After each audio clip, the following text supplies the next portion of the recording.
মানচিত্র নয়। ভারতবর্ষ মানে শুধু হর্ষবর্ধন কিংবা বাপুরের বিজয় বার্তা নয়। ভারতবর্ষ মানে নেহেরুজির বংশানুবৃত্তি কিংবা জিন্না সাহেবের অলিখিত শ্বেতপত্র নয়। ভারতবর্ষ মানে শুধু মীনাক্ষীপুরম কিংবা জামা মসজিদ নয়।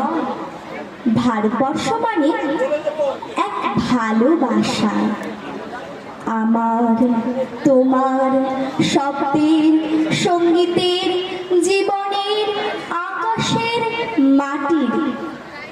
আমাদের প্রাইমারি স্কুলে কলুখা সাহেব সাদা দাড়ি, মাথায় ফেজ, ড্রিল করাতেন আমাদের।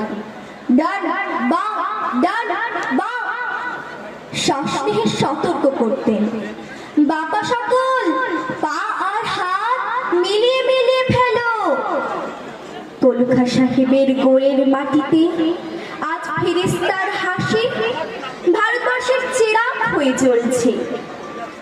বদরুমিয়ার হাতের কর্ণিকে শিব মন্দিরের গায়ে কত ফুল কাটা, আর তার জোগাড় হয়ে মশলা মাখছে ঈশান রাউত, নিয়ামত শেখ আর গোকুল মাহাতো এক পাতা তনে ধান ঝাড়ে।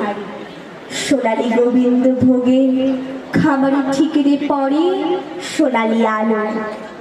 পদল মাঝে দাঁড় তন্ত যুবতী গঙ্গায় বৈঠা ধরত হুসেনুর মাঝি, সামলে চলো মাঝি। ছামুতে কাঁচা খাগের গাঁ, চোরাবালির চর আর ঘূর্ণি জলার ঘাট।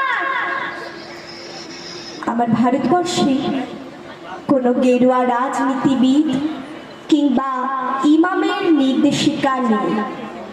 এখানে কোনো সংহিতা হাদিস ছাড়াই কোজাগরি চাঁদের অকৃপণ আলো পড়ে ঈদগার উপর, আর রমজানি চাঁদ তুলসী মঞ্চের গায়ে পূর্ণ আলো দেয়।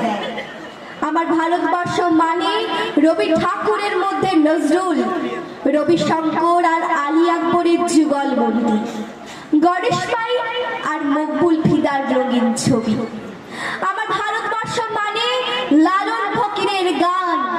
আমার ভারতবর্ষে আমি শুনেছি মোহাম্মদ রফির সঙ্গে লতার ডুয়েট, দেখেছি পাল্লা দিয়ে আজাহারের সাথে সচিনের দৌড়।